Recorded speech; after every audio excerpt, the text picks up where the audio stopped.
Okay. Okay, welcome to our Bucky call. Finally, a Bucky call. Um, Yeah. it is July 20th, and we are coming to the end of the appendix. We'll probably finish off the first appendix, which is um, the first appendix is the chronology. It's a chronophile of key events. And then we're going to bump into another appendix here in just a second, but we'll just let it unroll as we go. Tonight we're starting at 1948, 2 years after I was born. So I was already on the planet. I was born in 46.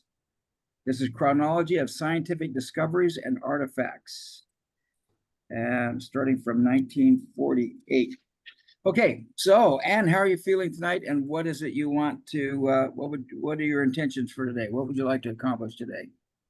Okay, I think it's moving. I think we're really taking our time, which is fun, which is really fun, and exploring all the inventions, and some the great reminders that these things really impacted our lives in ways that we couldn't ever imagine. Yeah, and now we can't imagine them not being in the world.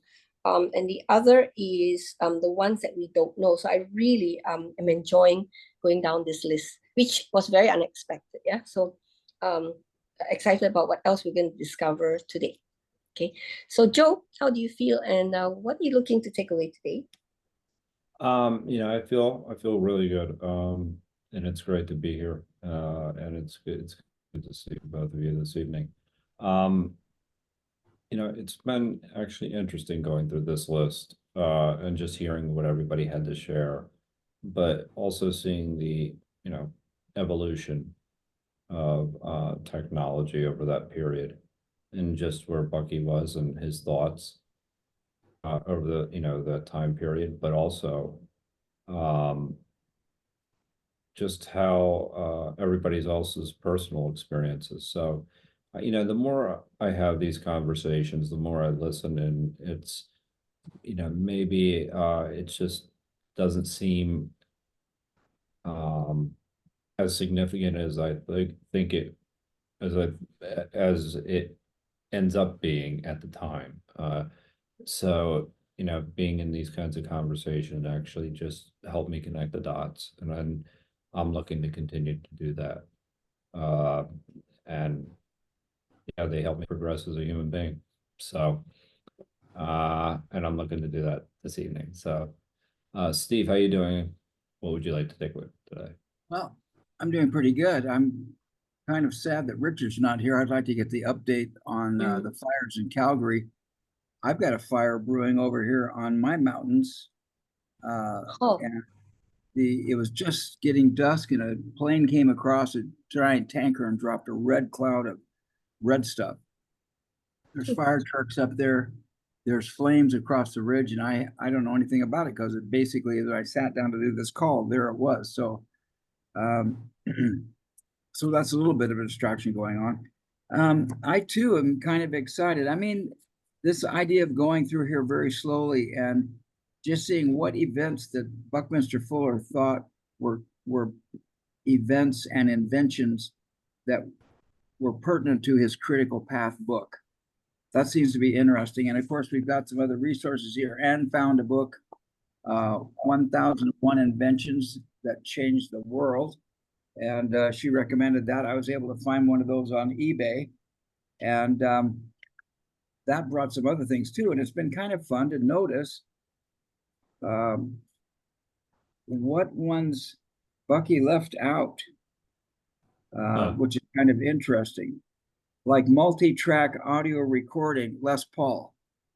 Very important for my family. My dad played a Les Paul guitar, and I play his guitar right now.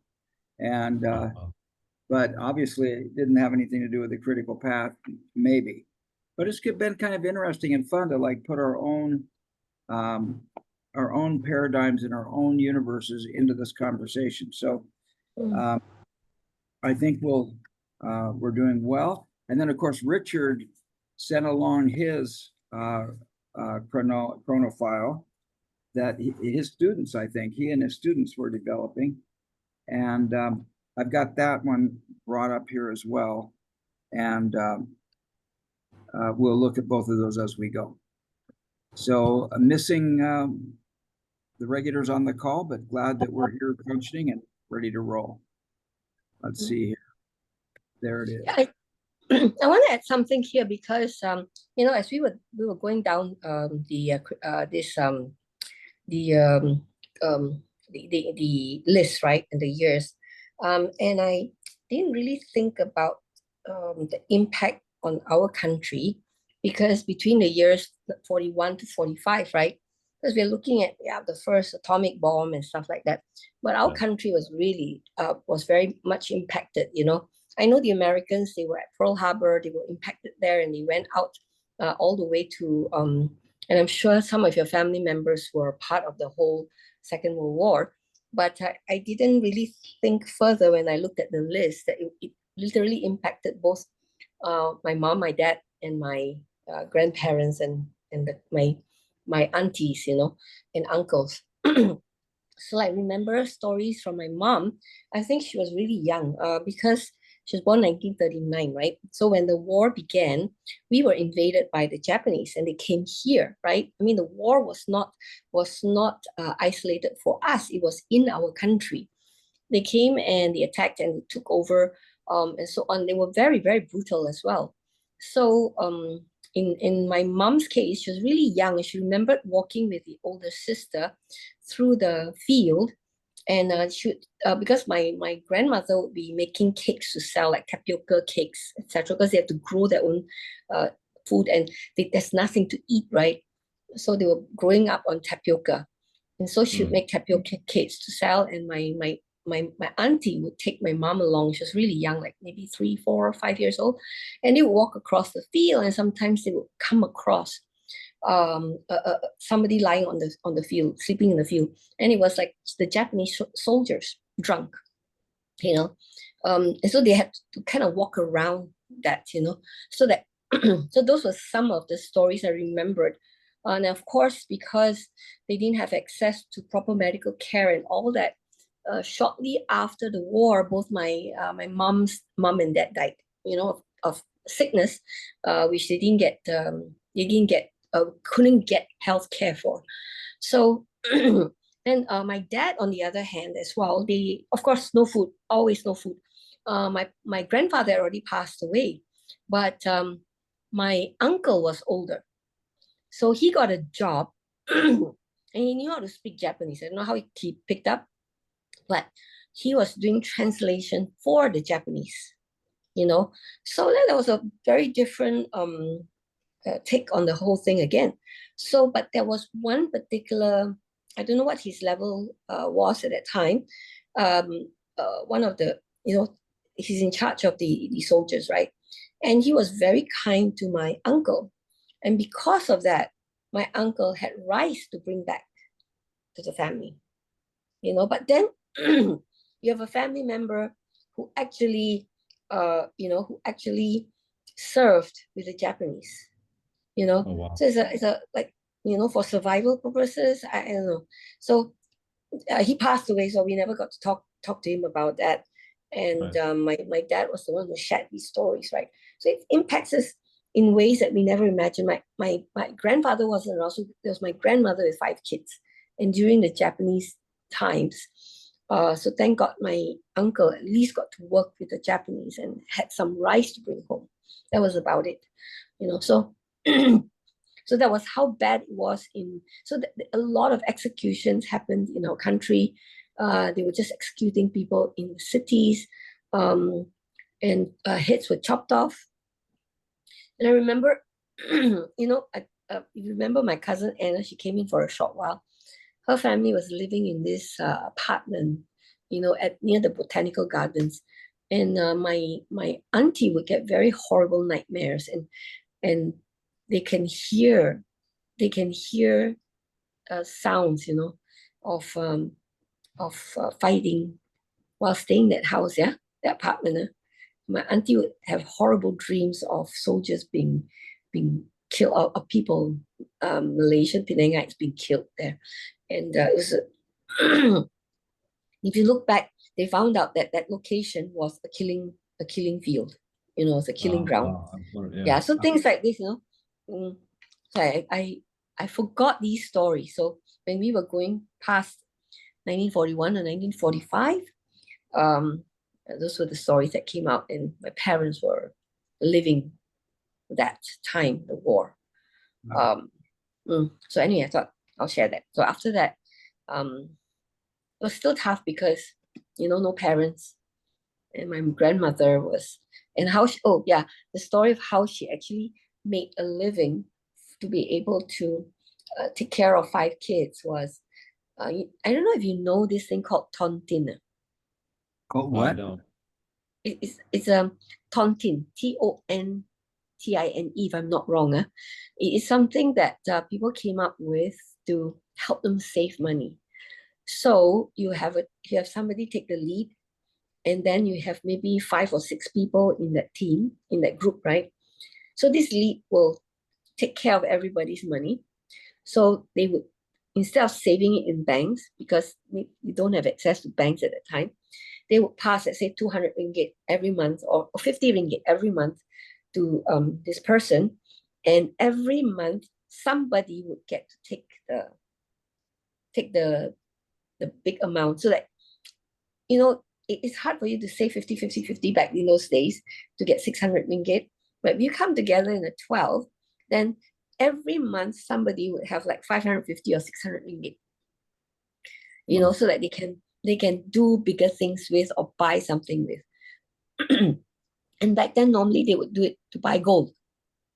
So my grandmother was making a living from being the leader. So she would have a percentage from it to take care of everybody's money, you know. So, and of course, this was a practice that went on around for many, many people. They did that. And if you're unfortunate, if you're in a group and the leader runs away with your money and you can't get it back, that is also something very, very prevalent. You know, so I'm just sharing some of the stories that came out from back in those days. Yeah. I've I'm never quite heard brief. of it. I appreciate that. And very interestingly, that is how I heard that insurance. I'm gonna load that into the chat here because I found the That's how definition. insurance started? I heard that that's how insurance started. That when sailors would leave to go on a boat, they'd all put money in a pot, and if anybody didn't come home from the ship, the family would get that money. Oh. So it's not quite the same as you were saying, I don't think, but the idea of a community, of a group of people getting together and subscribing, Wow. that's an interesting idea. And I found it, and it's right here. So there's the tontine in the chat. Oh, right. Oh, that An was how it annuity. started. Huh. An annuity shared by subscribers to a loan or a common fund. The shares increasing as subscribers die until the last survivor enjoys the whole income. Oh. And so you did it a little differently though, right? Yeah. So that was Yeah. how my grandmother actually made a living, you know. And then of course, you know, the making stuff and selling and cleaning and all those. But she got a point where she was quite comfortable. She even managed to buy gold and stuff, you know. Huh. Wow. Thank you for sharing that. That's very, I mean, that There's a story. whole wiki page on it. Huh.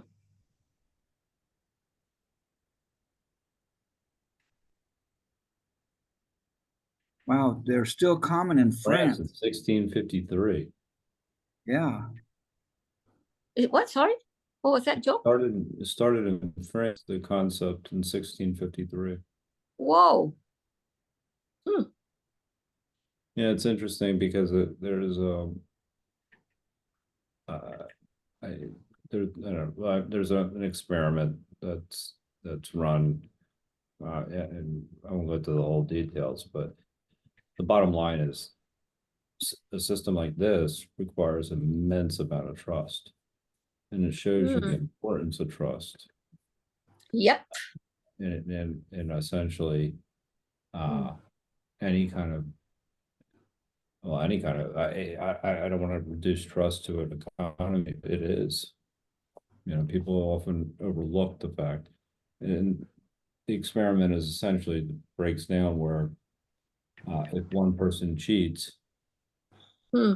um, something I shouldn't, but if one person cheats, that and trust is lost, the equilibrium drops, and it becomes a very strong equilibrium. Meaning there's a distrust or lack of Mm. trust amongst the group, so that it's something that once visited, it's very difficult to get back. Yeah.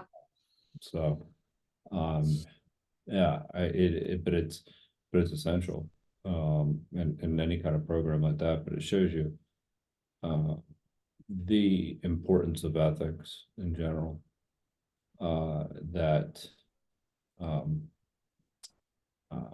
you know, what it creates, for one another, but Mm. also what is lost when it's absent. Um, yeah, it's yeah, I appreciate both of the stories. Thank you, Anne, for that. Yeah, Most welcome. especially, was it, your mom growing up with no parents, essentially? Mm. Mm. Yeah, people What don't, what were y'all impacted, your family members, because so many young American soldiers, and it's a war that you know uh it was so unnecessary that they came after the US in Pearl Harbor. Yeah. yeah. Um, I have family members that were distantly, um, impacted. My mother's older cousin,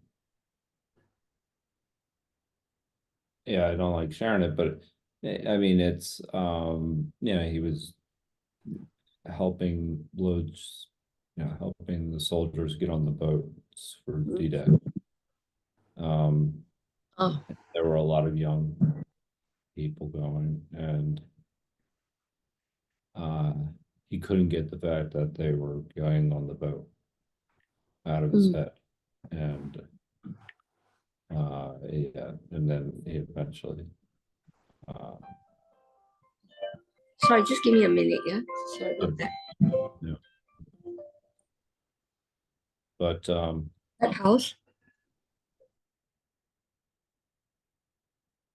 yeah, we actually, I was thinking about this as soon as you said the year that we were heading into that post-World War World War II period. And yeah, that was a different time. Um, it was a different, it was the industrial age. And I'll tell you what's really fascinating. I was trying to, trying to watch something the other night, with my mom, actually. Oh, And well, a little complicated for her to follow because she's a little bit not all there, but what's really interesting, and I wish you could recall it, during the period that they're covering is essentially the history of food in the United States. And it's a fantastic series.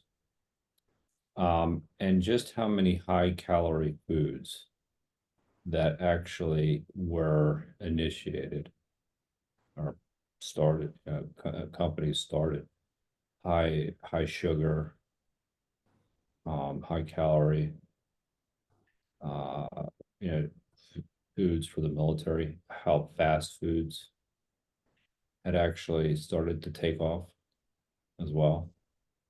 Um, and it really is, uh, really many times a lack of concern for the type of foods that they were actually selling people, and a lot of it emerged from selling the military high-calorie foods like candy bars and things like that. Things that would, be sugar boosts or be very high calorie. So they didn't need as many, or need to eat as much. And yeah, and it was a time that it really kind of gives you perspective of how everybody was thinking during that period. And there were some great ideas and great things that were started, but there were also a lot of things that have proven to be pretty detrimental. And one thing about the United States in particular is that the food seemed to evolve around the automobile industry. Hmm. And so that you could see like the types pizzas or hamburgers or all these places, they were really all focused on some form of optimization towards delivery. Hmm. In all the cases essentially, but even McDonald's, the way they really structured their restaurants and the way pizza deliveries, the people were focused on that. In certain cases, how even the emergence of a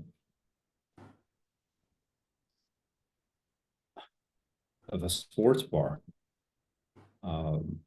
things that we take for granted, even like people didn't think about this, like, so, and what they ended up doing, a lot of times exploiting, I don't know, there was the exploitation in certain cases of, a lot of different exploitations.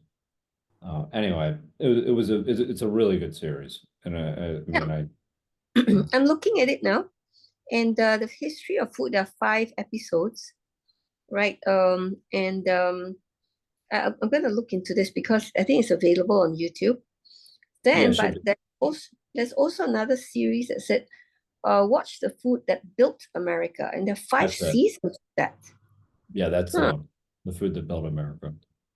That's Okay. really, that's where they really got it. And then you start to see these some what you would call dynasties, but they're all post World War II. Okay. It's really worth watching. I haven't seen all of them, but everyone that I have seen. There's another great series, even though some of it was no, it's most of it was I think 1 or 2 things that were found maybe invalid. The Men Who Build America. Mm. That was really, really a good series. Gives you real insights to greed, and how, how people were just looked at as not necessarily as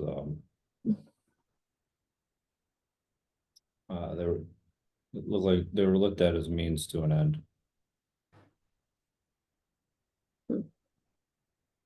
Okay, thank you for that. Yeah, both were good.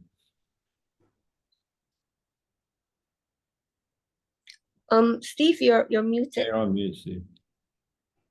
So, thank you for sharing, and about your family and the Japanese and World War II and your family's involvement and how you were involved. And as you were talking, I looked back through this book, and maybe I'm missing something here, but it doesn't appear that Bucky ever says World War II began or World War II ended. He talks about inventions that occurred during it, like the invention of the atom bomb, and he talks about the V2 rocket. but there's no clear distinction as to where that ended. And I would just say that so that was curious to me. And then as far as a personal note, my grandfather was stationed in Guam. Huh. And for quite a while with the US Navy. He was a sheet metal guy. And then after Guam, he went to LA and worked in Long Beach at the shipyard there. But he was a sheet metal guy at the shipyard. And just as a side note, I mean, sharing side notes, my dad served in World War II in the Air Force. He was a gunner in the he flew in a B-25, a Mitchell B-25, and he got shot down twice or three times. Twice. He got shot down 3 times and came back. He was a gunner, so they had gunner cockpits here. Yeah. This is a B-25. And there's a gunner cockpit here. There's a gunner cockpit on the nose. Yeah. Ship right there. And that's what he served on in the Navy. And they took off of aircraft carriers on occasion. And then he got shot down 3 times, but came back to have me. So that was pretty nice. You know. Wait a minute, what year was that? You said. Well, I was born in 46. So, and the war ended in December of 45, and I was born in January of 46, if I recall right. And I may be wrong on that. But Wow. so my dad was in somewhere over there in the South Pacific. I don't know what islands he got shot down around or what happened to him, but that's interesting. And I'm just curious that Bucky doesn't mention end of the war. Yeah. Get your calendar up, Steve. Yeah. Oh, say what? What'd you say, Joe? What did you say? I just your calendar was up. That's all. Oh, in front of the thing. Okay, cool. Yeah, it was just showing up. I noticed. I didn't mean to interrupt. Go ahead, Ann. Yeah, let's have a look at his chronofile, what he said there, huh? Well, did your dad share? This is your dad, right? Did he share the stories? Like what happened there, and or it was so traumatic he didn't want to talk about it? That was curious. That's what I started thinking about. Let's see. Does he have his chronofile here? I mean, as in his. Oh, unless we go back to Watts and look at. We covered. I think this. Richard. We didn't. We came down through 1948.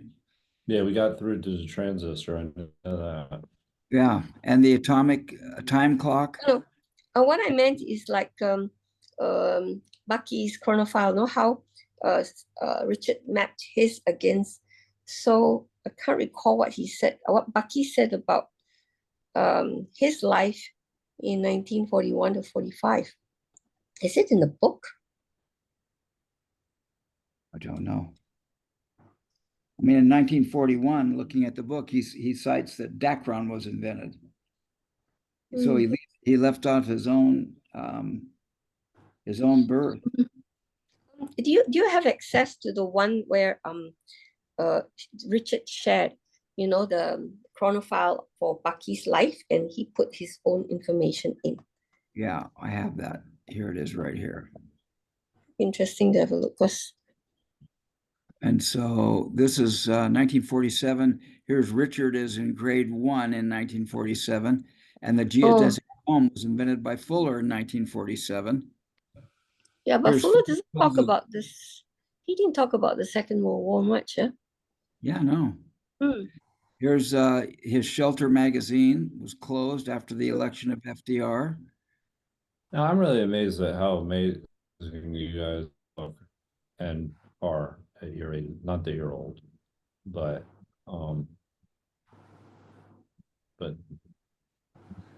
definitely not like most people.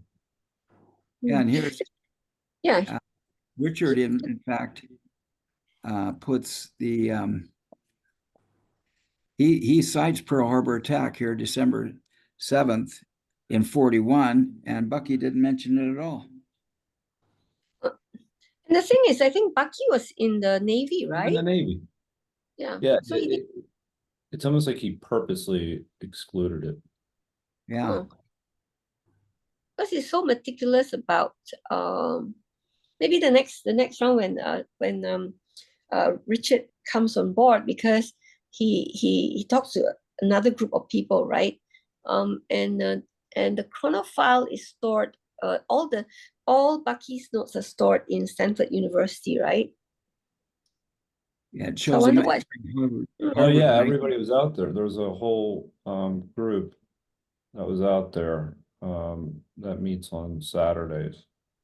So yeah, that was they did a visit, and I saw some photos that they were out there at Stanford. Hmm. So I'm actually wondering, yeah, how what he lived through during that time, yeah. Yeah.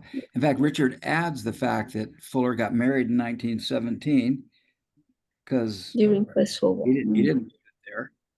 His only daughter, Alexandra, dies. So Richard inserts all this stuff so that we see Bucky's life while Bucky is citing these inventions that somehow. I think the right hand side is Bucky's chronophile. Oh, from his personal chronophile? Yeah. What Left is is that? Richard's. Yeah, that's Richard's. Bucky's personal chronophile. Didn't he throw that in a chapter here earlier? Yeah, this on the right hand side is Bucky's. Yeah. I was just wondering, that's it. I was just wondering what he put. I remember that in the book he does talk about, but not a whole lot. It's just that he talked more about what happened after World War One, and the soldiers came back. Remember, and they didn't have jobs, and they were sent to university, fully paid for by the government. And they started having that being able to own houses. I remember that part of it, but not really what he had to say about that time during the Second World War. I'm just putting it out there. Just wondering. That's all. Wait a minute, were you just mentioning the housing boom after the Second World War? Yeah.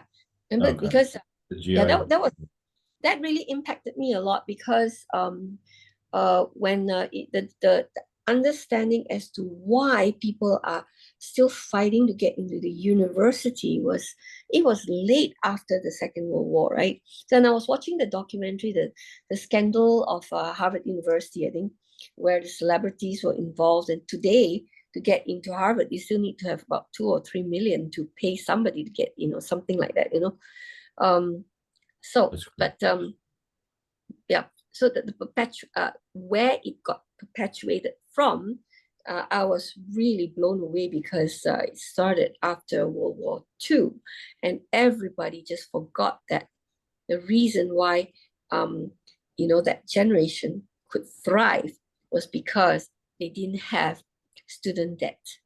They didn't have. You're absolutely right. Yeah. I'm sorry I cut you off. That really, because for me now to look at the university, all that information is actually critical for us in order to change it out, And so sorry, carry on. No, you first. Yeah, so I and the other thing I have to put front and center is, who is the higher authority than the university? Front center. Whoever We is have what? The highest. Who is the higher authority than the university? Yeah, that's interesting. I don't know who that is, really. I mean, and it's I heard somebody say, if you are the head of Harvard University and you want to commit suicide, just say that you're going to offer your education to everyone. Like, meaning that you're going to reduce the value because of, you're going to make, and he said this is the one thing that it's you have the great product and you're yet restricting it. So supposedly you have this amazing product, and how it's a nightclub. I mean, essentially, in a way, he says that's the only business that he could think of that where you would try and do that. You'd try and create the aura where everybody wants to come there. So that, and he said it's no different than that.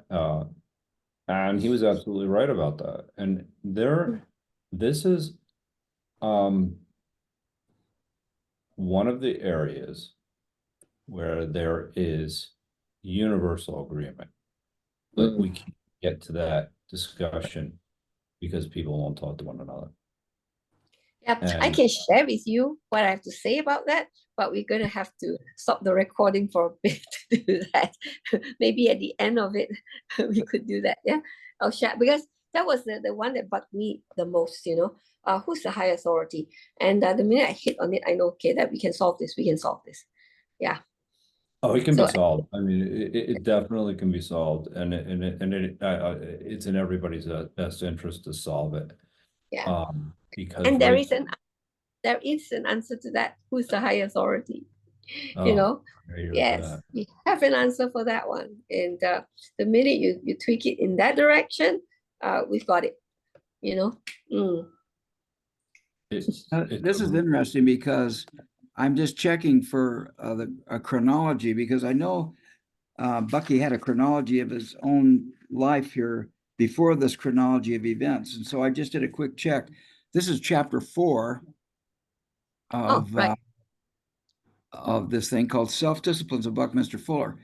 This is where he died, and he talks about this, how he's challenging authority, because everywhere he's told, darling, never mind what you think. Listen, we're trying to teach you. My mother said it. My school teacher said it. All grown-up authorities of any kind, the policeman, the druggist said it. Thinking was considered to be a process that was only teachable by the elders of the system. That is why we have schools, dear. Thinking was considered to be an utterly unreliable process when spontaneously attempted by youth. So he seems to be, this is where he's kind of rebelling against authority. And I wanted to point out, and then he brings out the fact that he served in the Navy in World War I, which kind of goes along with what you were saying, Anne. Here it is here. Along came World War I. I did well in the Navy. I didn't have to make money with my ships. But when I entered the business world, then suddenly I had to make money over and above producing a good product. So he kind of complaining about authority here. That has something. I named the record the Chronophile. In 1917, at the age of 22, as a commissioned line officer in the U.S. Navy, let me see, what did he do here? In 1907, at the age of 12, challenged by Robert Burns. I can't read that. Oh, this is on page 124. It's obviously Robert Burns. Yeah. So he's speaking a slang here, huh? A wad, some power. Yeah. What? Yeah, Robert Burns, poet. He's either Scottish or Irish. I think he's Scottish, so that could be Scottish. Yeah. Yeah, and Steve, just to let you know, the minute I read this portion here, I took a snapshot of this number 1 to, I think, first two pages, and I sent it out to my teachers. Immediately, I sent it out. Yeah, very cool. Yeah. Anyway. I would like, at some point, it would be very interesting to explore with our Wednesday call in particular, the ideas of education and what it can be. I think that would be a neat exploration, especially given your background and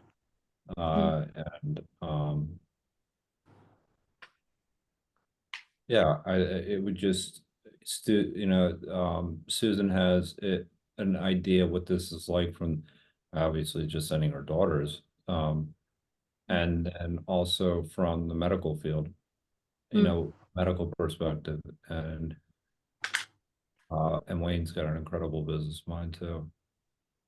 So as do you, Steve. And so that would be an interesting discussion, and Richard's actually directly involved in it. So, I think that would be, I think that would be a really productive discussion. And Renew, if he comes back, he has that international experience, which I am hoping he didn't have to pay the, well, he definitely didn't have to pay the same prices that they're paying today, but.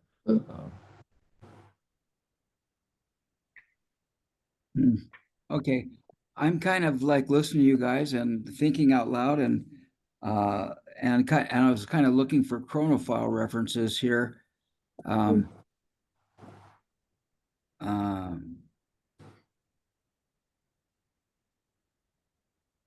His chronophile in 1979, I determined to make myself the special case guinea pig study in a lifelong project. So anyway, I'm just kind of looking at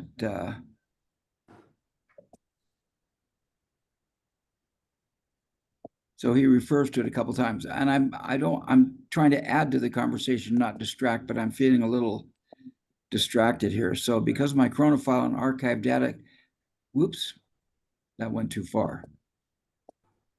Oops, there it was.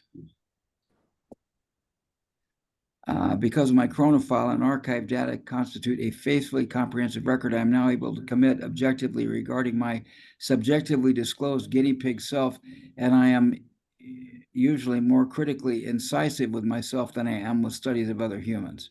Oh, well. Well, it's interesting. I mean, the title of it is self-discipline, which is something that I personally need. Yep. But that's for chronophile, really. And that was actually a very powerful chapter as well, actually.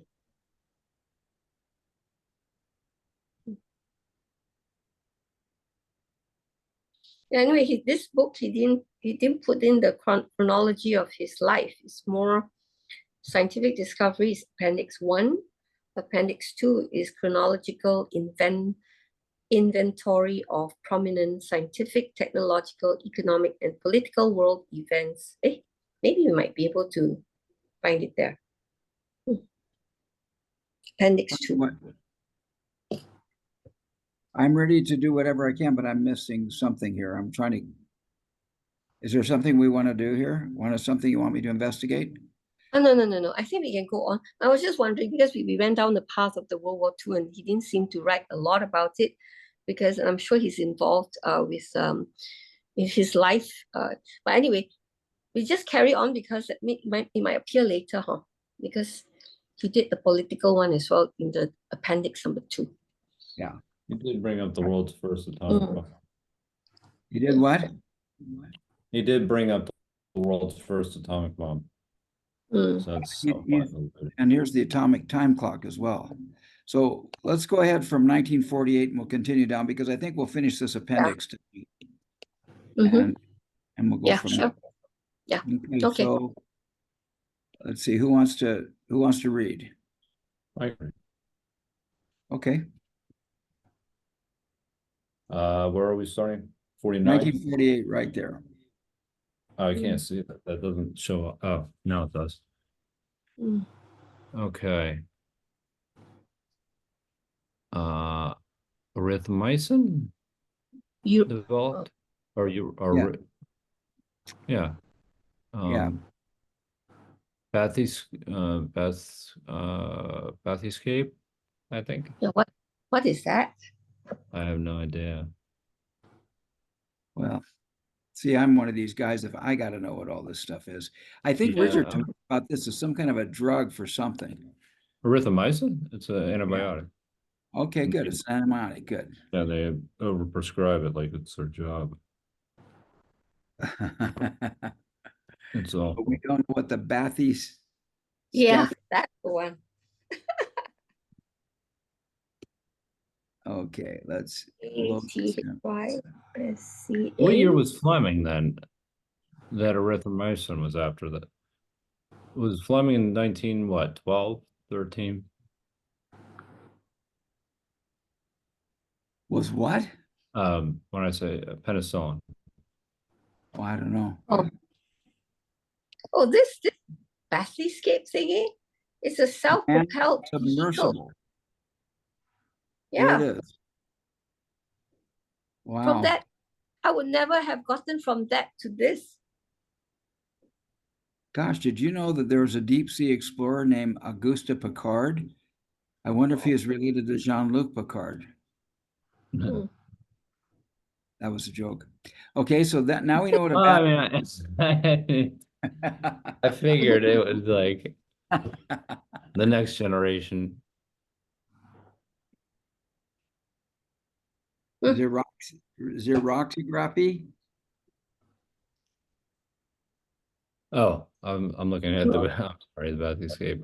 It's xerography. Carlson first envisioned in 1938. Holograph. Geiber. Long playing record, gold mark. Polaroid land camera marked. Transistor invented. Wait a minute. Yeah, okay. We're at Shockley's lab. We're in 48. All right. I thought, yeah, we definitely did this. I had But, down that we did 148, but we thought we'd start here at the end. So Okay. All right. Man, no worries. Yeah, that's a great story. I think I talked about it last time. There's another series that you could really highly recommend. It's The American Experience, but specifically the birth of Silicon Valley. Oh, It is fantastic. And it is literally how if you want to talk about counterculture and it's the birth of American entrepreneurship as we know it. And yeah, I mean, I think I spoke about it last time, and it just really is the stories that everybody should really hear about, because what enabled it, what caused it. But everybody started out, I mean, it's transistor industry, but everybody was from Shockley's lab. And so it was a complete is there a scale. series? Is there a series on this? Oh, yeah. So it says American Experience is a series, but it was an Ameri- episode on Silicon Valley in particular. I will find that for you. Okay. It was yeah, so Robert Noyce was one of those individuals. It was just just a really everything was by the book company. You get the job, this is what you did kind of world. Meaning, you know, that people stayed in jobs, they tried to you know, if you're fortunate enough, you had a pension and things like that. And you know, these guys completely upended that way of thinking. Or the beginning of it anyway. So giant electronic computers introduced to implement complex stockpiling and anticipatory arming and preparation for World War III under title Cold War. Invisible. What's interesting here, he does not mention World War I and World War II, but he mentions World War III in 1949. Isn't that interesting? Yeah, I think, you know, I was in a conversation about this last week with my friend, how the idea of atomic weapons are not discussed as much as they should be still. And, you know, but there is, you know, I did mention to him is that, you know, when you're hiding under your desk, and there's drills and things along those lines. It's definitely going to be in your consciousness a little more.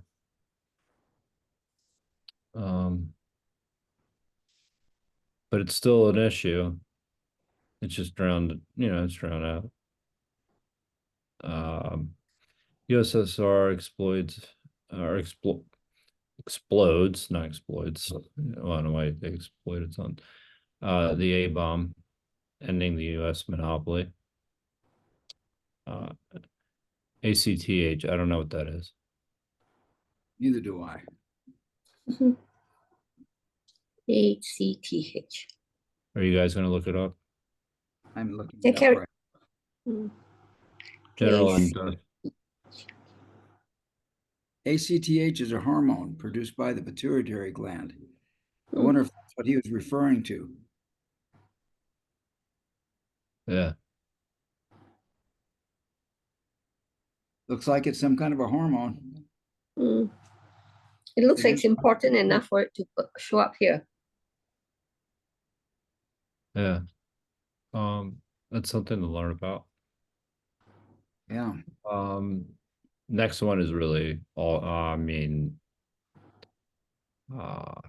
incredibly interesting.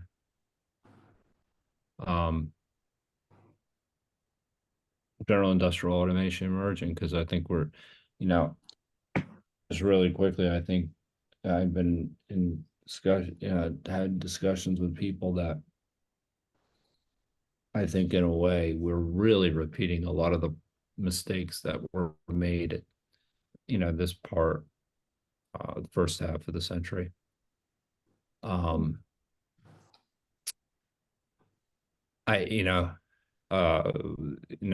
knows where automation will take us. I'm not as convinced as others that so many jobs are going to disappear. I do believe a certain amount will, but significant amount, not enough to be worried, but not all of them, so to speak. Anyway, but I do think that we're repeating a lot of the same things in the sense that we had our own crisis in 2008. So neomycin. Yeah, that's an antibiotic. I just did a check on it, stuffed it in the thing. Okay, DC 1950. Go ahead. 1950 DC6 airplane passenger service. 1950s consumer goods fallout from emergent technology. Frost-free refrigerator, dishwasher, self-cleaning oven, etc. Discovery of berkelium.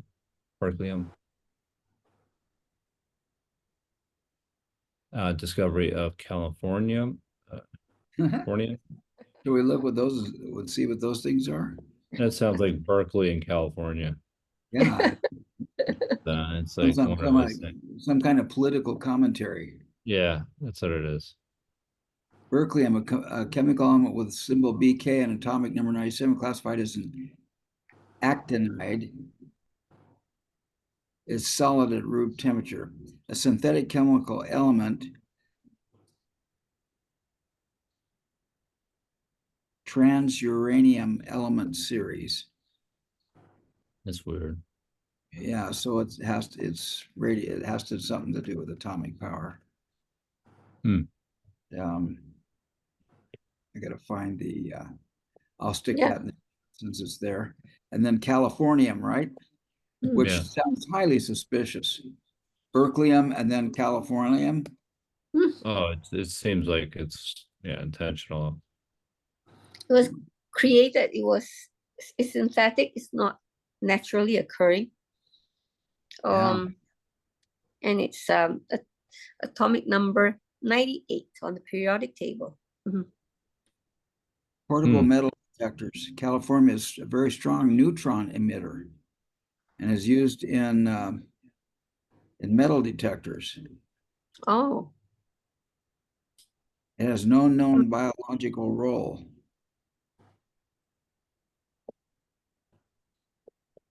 Well, there we go, Californium. Okay. weird. Here Not we, weird. we went from the Okay. DC-6 to the DC-7. Go ahead. It's pretty fast, actually. DC-7 propeller drive airplane introduced. Peat-fired gas turbine, DNA helical structure, sorry. Structure discovered by Wilkins, Watson, and Crick. Oh, jeez, Christ, I can't believe I mispronounced that. Flying spot microscope. First hydrogen bomb explosion. Enwick Island, South Pacific. Artificial lung heart machine used in surgery. Radioisotopes come into scientific, medical, industrial use. Ford Motor Company 93-foot geodesic dome successfully installed. Huh. Polio vaccine developed by Salk, Jonas Salk. Cryosurgery, Swan. Cosmic Ray Observatory in Alaska. Nautilus, first atomic powered submarine launched solar battery capable of converting sun's radiation into electricity. Oh, that's pretty cool. Vertical takeoff aircraft. Discovery of radio emissions from Jupiter. Burke. Master invented by Towing. Anybody? You know, Town or Tony? And Tony or something. Maser. A maser. Is that like a laser? No idea.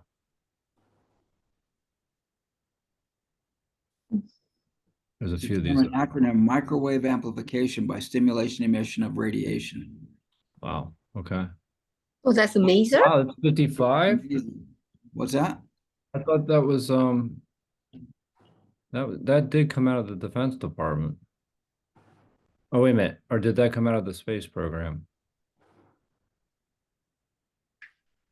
I don't know. But here's what's the difference between a laser and a maser? The laser is a light amplification by stimulated emission of radiation, uses light in the visible frequency, light that humans can see. A maser uses light in the microwave frequency.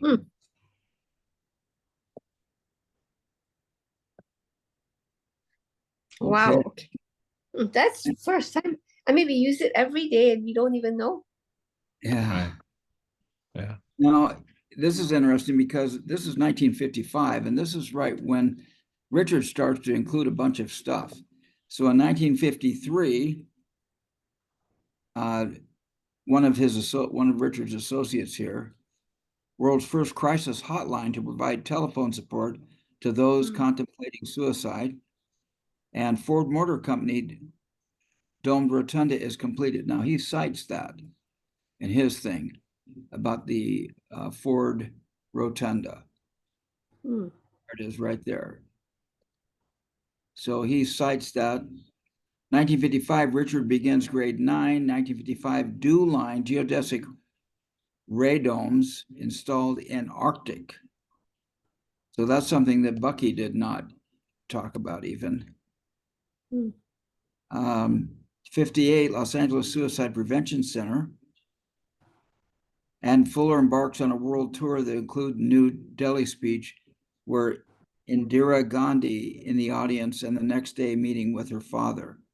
So that occurred in when she was assassinated. And then in 59, Richard graduates from high school and attends the University of Alberta. Fuller adds to his repertoire by joining the Southern Illinois University faculty as professor.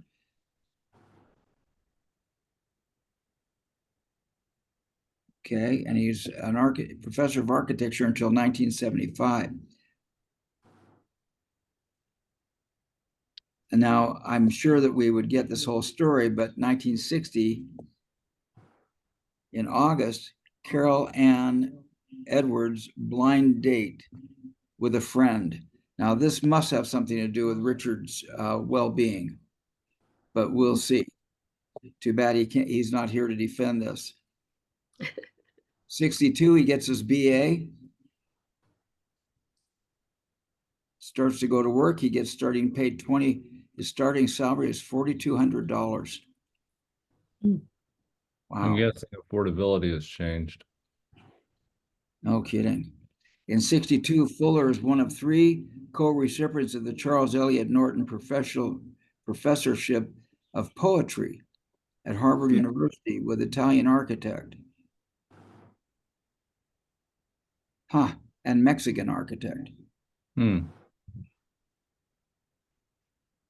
Professorship of Poetry. Fuller's increased popularity and visibility allow him to publish untitled epic poem on the history of industrialization, education, automation. The next year, No More Secondhand God and Other Writings, first book since 9 Chains to the Moon in 1938.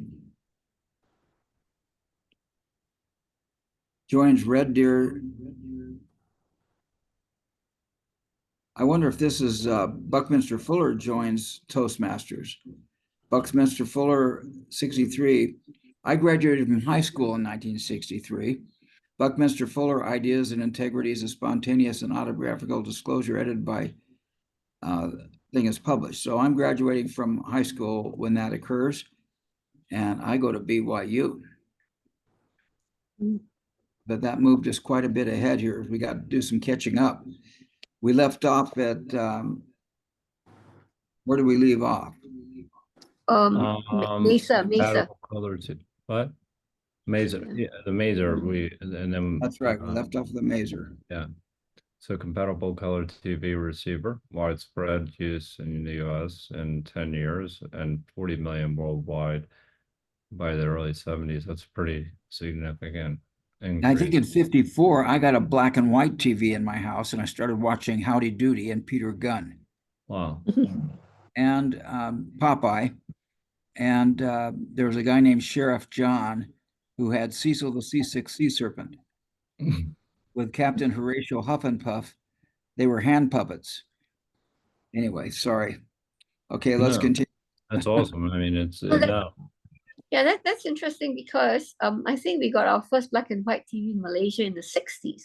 So we're about 10 years after. So do you guys remember like the tubes that you'd have to replace? No, don't know. We don't know what's inside. Itself? Yeah. The TVs had cathode ray tubes, and there were tubes in the back for the audio and stuff. Yeah. Yeah. It's interesting. To this day, most rock and roll guitar players will play tube amps because they're analog and they distort really nicely. Although the computer programs have got really good at faking the distortion, so it sounds analog. Interesting. That's a little bit nerve-wracking. Yeah, no kidding. Open heart surgery. Cool. Yeah. Does anybody know who did that? The first one. Open heart surgery? Yeah. No. Do you know? I remember. I know that the guy, the first artificial heart was a fella here in Utah.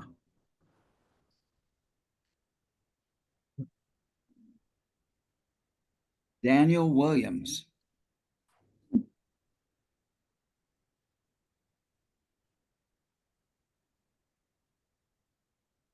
Done without x-rays. Antibiotics. It was done without any modern tools. So that's interesting. Jackson State. Jackson State? That's where I'm finding. Well, hang on. I don't know if that's where. Geez, he was born in 1856. Okay. Yeah. Cool. What are the odds of surviving open heart surgery? Probably it's not something I would like to find out if I'm on the other end. 94.3%, but another study of adults undergoing surgery recorded a slightly lower 5-year survival rate of 82%. That's interesting. Not a lot of alternatives. There Well, aren't. I That's shouldn't say exactly that. right. I shouldn't say that. I mean, there could be, for all I know. The molecular structure of insulin was discovered in 55. And artificial diamonds gem quality by the early 70s. Salk polio vaccine effective. So I guess they scaled up. First glass with regular crystalline molecular pattern discovered. I'm Neutrino. looking at that. I'm actually looking at that right now. And so there's a difference, yeah, but I'm trying to figure out what the difference is. There's amorphous and crystalline. So it seems crystalline is regular and amorphous is not. So there's some visuals to that, but yeah, something to. So what's the difference like in terms of impact, right? On our use of glass. Okay, I'm gonna go check it. Glasses. Can glass have crystalline structure? Huh. Glasses do not exhibit ordered crystalline structure and most other ceramics, but instead they have highly disordered amorphous structure. What is a crystalline form of glass? Glass is not crystalline solid. It shatters unevenly when broken. Think of it as a liquid that has cooled too fast to take up a regular crystalline form. Although clearly solid, it has considered a liquid with little fluidity. That's interesting. I wonder if we're going to see anything in images.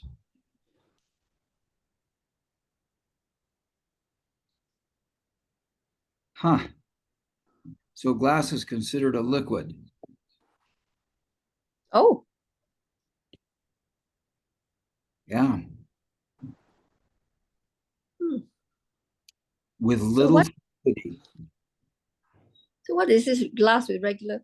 Okay, yeah, the article about glass talks about the amorphous one, but then, okay, microscopic structure.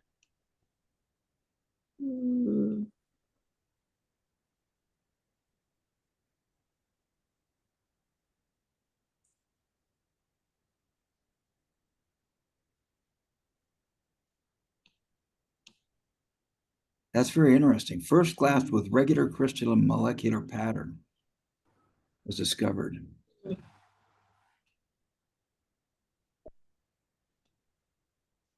Glass with a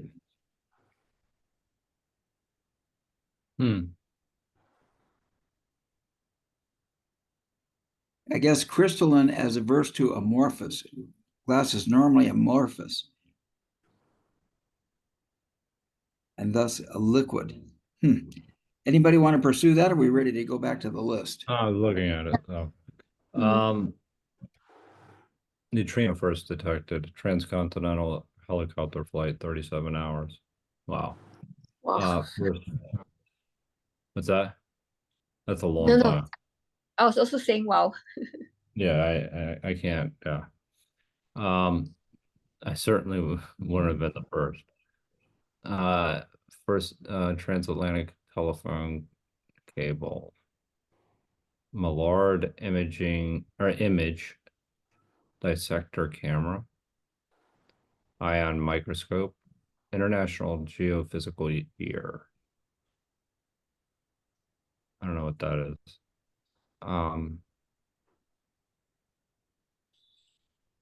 First civilian nuclear power station, history's largest clear span structural enclosure. Let's see what this says.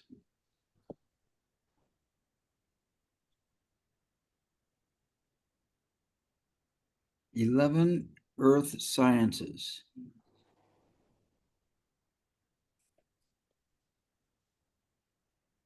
More than 70 countries participated in the project, which led to the discovery of the Van Allen radiation belts. Huh.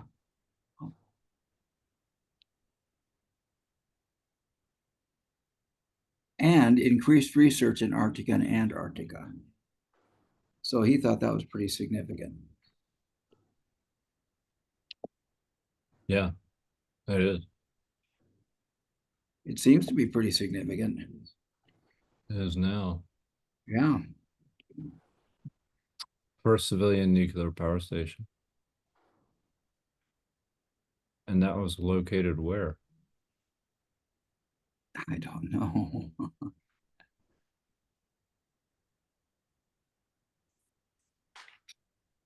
We could have oh crud. Had all these little assignments and given Yeah, we special. could do that. Yeah.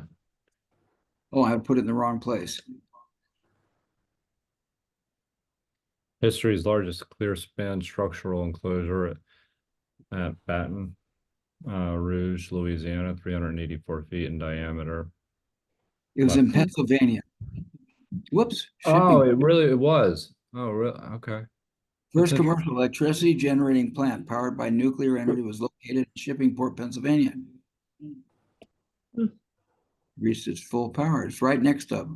This is right next to where. This is right next to you, Joe. It's embarrassing that I didn't know that. That's the only reason why I looked it up. No, Yes, because you knew. it Right. just embarrassed you. Well, He doesn't know about that. Let me fix it there. oh, that's fine. Humility is actually not a bad thing. I just had a little too much of it. Uh,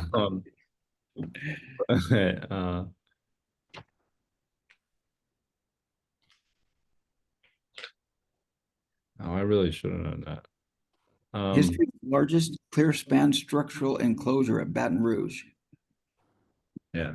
Oh, yeah. Baton Rouge, Louisiana, 384 feet. Buckminster Fuller.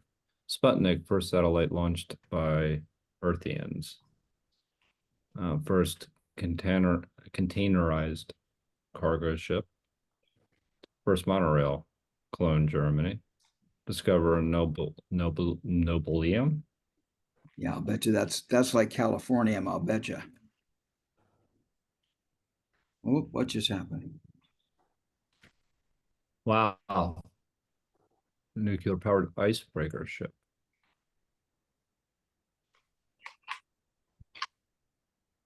It's nice to be the first doing something, but I gotta imagine there were quite a few mistakes before there was that first helicopter flight that went 37 hours.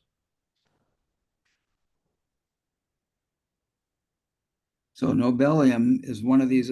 He seems to be really focused on these metals, and this nobelium is named after the guy who won the Nobel Prize dude. Okay, here we are, 1958. Nuclear powered icebreaker ship. First US satellite orbits Earth. Stereophonic phonograph recordings.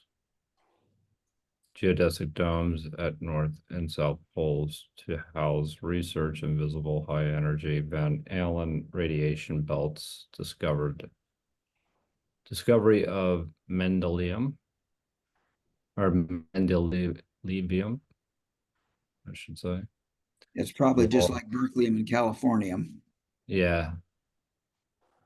Law of conservation of parity does not hold for weak interactions. Li Yang. Wow.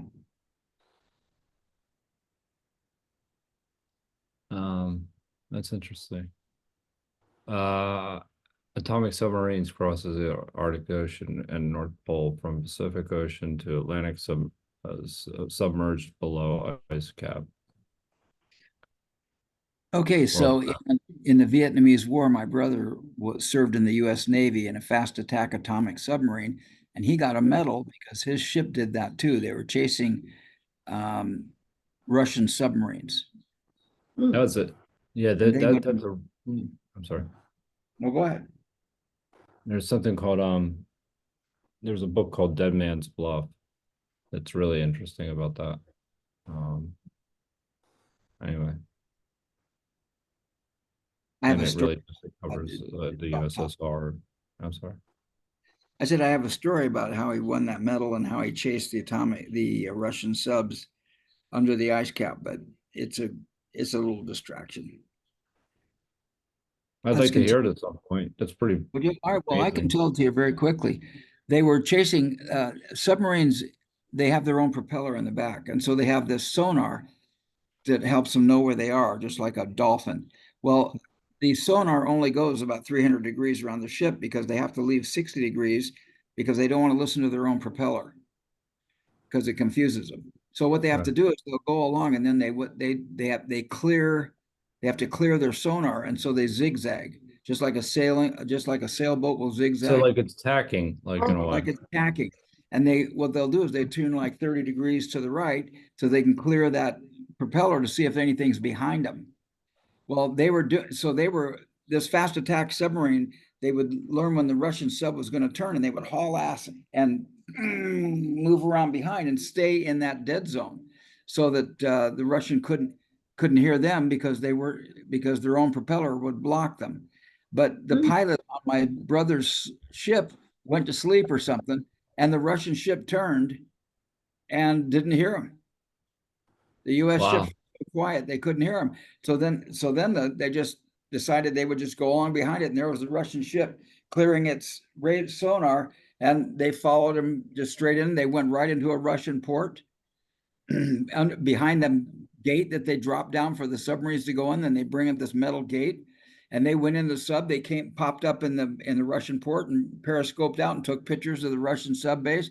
Then they went back down to the bottom, waited till the morning, and left, following another sub out the door. He got a medal for. Wow, Wow. that's dangerous. Oh my That is God. really, yeah, that is definitely not safe. Oh, Well, I got to tell the story. Thanks for insisting. No, it's fantastic. I mean, and actually, I didn't know about the metal gates. I thought there were cables that actually were capturing the sounds. Uh, there definitely are now, obviously. Yeah. If you consider the one that what was it? The one that just had the tragedy, um, near the Titanic. It'll come to me in a minute. Where the Navy was able to pick up its implosion. Um, uh, that was a really good story. Air World Around Air Jet Passenger Service Network established unmanned rocket Luna 2 crash lands on the moon. USSR Luna 3 circles moon and sends first radio photo of far side back to Earth. That's pretty. These are significant moments. mm. I wonder where the space program is at this point. First nuclear power passenger cargo ship launch. Luna 1 orbits Sun as first man-made made planet.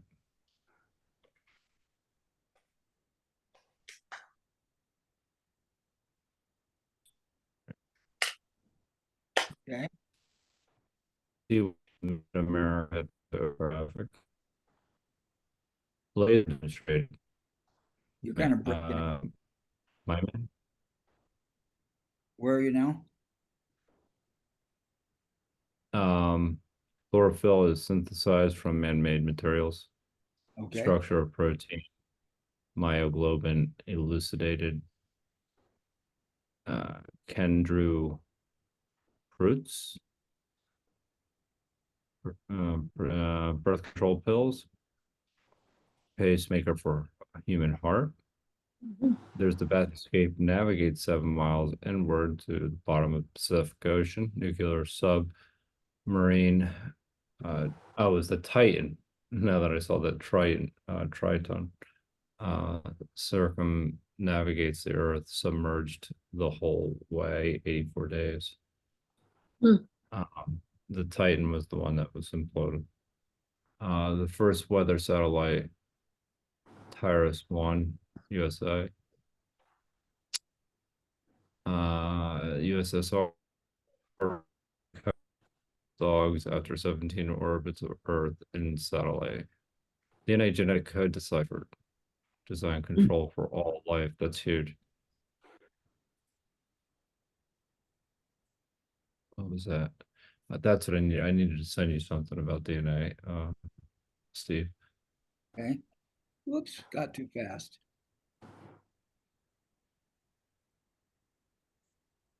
Where do we? Okay, are we there with, what year were we on? Before that, Yeah, 61, I think. yeah. We're around 61. You're up one. I need to go one more? Yeah, I Yeah. think we're around 61. I just went too far. Yep. There's Perudes. But further down. There's the Triton. Mm. DNA genetic code deciphered. Gagarin orbits Earth as first human spaceman. Yeah, Gagarin. Gagarin. Yeah. Did I say his name properly? I don't know. So close enough for me. Yeah, it's Russian okay, not worry. in hourly circles in co-rocketing vehicles. Discovery of Lawrencium. Yeah, Lawrencium goes right along with berkelium and californium and nobelium. National Electric ultra high voltage grids of France and Britain are connected by cable and superconductivity. Methane used to supplement coal gas in Britain. Wow, that was a big moment for them because the coal industry was huge. Telstar half-ton communication relay satellite. Satellite studies of cosmic radiation and Venus. Advances in molecular biology, Prutz. 4 ice ages established from soil core diggings. And let's go to Richards. In 1962, whoops. I was born 1962. You were born in 62? Mm-hmm. Wow. Well, welcome to the planet, Anne. Thank Yeah. you. Same time as molecular biology. Yeah. Did Richard Emily got his BA in the year you were born. Mm. Yeah, Fuller's how old is Richard? Huh? How old is Richard? He's young. He's very young. I graduated from high school in 63. So he was graduating from college when I was the year before I graduated from high school. 62 Fuller, 3 co-recipients. What? I'm guessing he's around 82. Oh, okay. It doesn't look it. Neither do you, Steve. What's that? I said Richard doesn't look 80. Neither do you look 70. Not at all. Yeah. Carry on. Good. Fuller's increased popularity and visibility allow him to publish untitled epic poem. I guess we read through that. Buckminster in 63, Buckminster Fuller Ideas and Integrities. So I guess that's pretty good. That ends up 63 there, and it ends up 63 over here. And we've got a few minutes left. We can go for another page, or we can call it quits for tonight. Yeah, I think we Um, can. We've got only 2 more pages to go, so we'll definitely nail it next week. And then we can decide what we're gonna do with the chronological inventory of prominent scientific, technological, economic, and political world events, which we should probably go through as faithfully as we did his, I would like to go through that. yeah. That would be very, very interesting. Actually, that's something that I would, well, Yeah, I'm it looks enjoying. more historical and it looks more relevant, actually. And he explains what these things are and their significance. And it'll take us a Wait. couple weeks to do that. And what Yeah. year does he start? In his, it starts. I had it right in my hand, and then as soon as I closed it, you asked me that question. He starts in 1895 with the automobile. And what, So 19, what? 85? he starts in 1895. Oh, 1895, okay. Yeah, the first gasoline US auto. I thought you just said 1985. I was like, that's Yeah, I hear you. really not gonna be that long. It's gonna be 2 weeks. So we will begin in 1963, the year I graduate from high school. And this has been fun. So, Joe, how are you feeling? And what are your takeaways for today? I'm feeling good. I think, you know, that again, going through this, my first takeaway is actually I need to learn to enunciate a little bit. But that is one of those things that reading the Chronofiles will definitely do. No, what I really actually enjoyed is actually in the beginning, when we were talking a little bit about our varied experiences, and what Anne had shared about her family, especially, you know, the personal side, as well as the insurance. Is it Tinton? Tontin, I think it's pronounced as Tontin. Yeah, Tontin. Yeah, okay. And so you know, that's something I am gonna look up. I do have. I've already looked it up, but I just need to read a little bit about it. So that's, you know, I thought that was really interesting, as well as the subsequent discussion about education, which is something that I really find to be one of the most interesting topics, because I think those topics that, again, we have a lot of agreement on. And I think that, especially in the United States in particular, that there's unfortunately hasn't been a lot of movement to solve any kind of issue related to that, but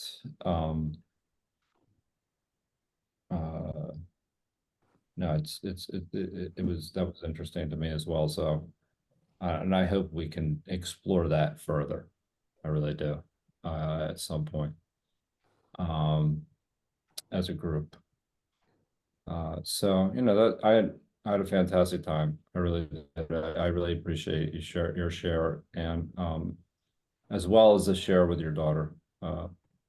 So, but it's also, it was humbling to hear that your mother, you know,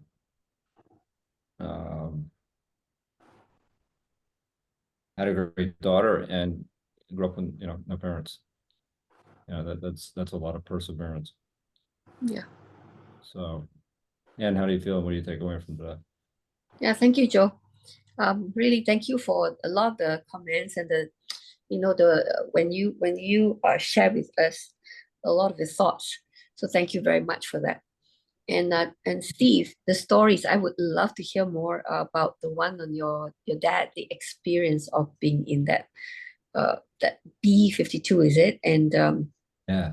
I'm sure he shared some details, but it'd be great if you can recall some of them.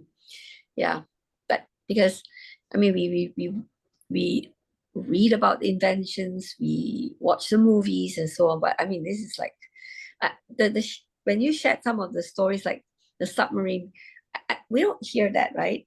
You know what people actually do, and it would take quite a bit to actually be able to dig out stories like that. So that was really amazing. So thank you.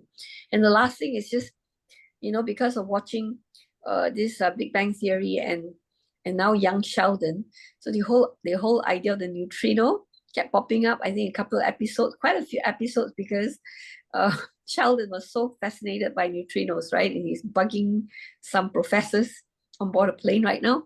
So in season 6, so we got a sense of neutrino, and it's right in the 50s, right? Because the TV series for Young Sheldon was set in that time. So really pretty cool to see to hear it linked to this, and being able to see it, because we get to watch Young Sheldon in the 50s. So pretty fascinating for me. Okay. Yeah. So Steve, how do you feel, and what is your takeaway today? Well, I feel really good. I almost didn't share about my brother and my dad. I don't know any more about my dad. My dad never talked about it. In fact, I thought my dad was just on a boat in communications, and all of a sudden one day I have a picture of my dad in his flight jacket. I knew he was a Golden Gloves, but he never talked about the war. He never talked about his life much. And I only saw him like 5 or 6 times in my life, because my parents were divorced when I was 5. And he was kind of shy, and I think he felt guilty for not showing up in my brother and my lives. He married my mom, had me and my brother, and then he married another lady and had 2 girls. And just in the last 15 years, I've gotten to know my sister, my half sister, which has been very, very interesting. So I basically shared all I know about my brother's submarine and my dad's airplane flights. So that's it for me. Understand. Yeah. So I wish I knew more, but I don't. And I'm so glad that you're picking up your family history, and that this has been an inspiration for you to look more into your life, and what a world we have. What a universe this is. How we're all connected, and how we're also separated simultaneously. Yeah. Simultaneously. So I'm grateful to be made aware, and I'm looking forward to Richard joining us next week, and us all coming back together then. So with that, if everybody's good, we'll close it down. Any last Yeah. comments or thoughts? See you on Wednesday. Yeah, and that was really quickly, oh yeah, I appreciated the share about the submarine a lot. Cool. Yeah. I did. I didn't say that in my takeaway. but That's definitely. okay. No problem. Mhm. All right, guys. Later. See you soon. Bye.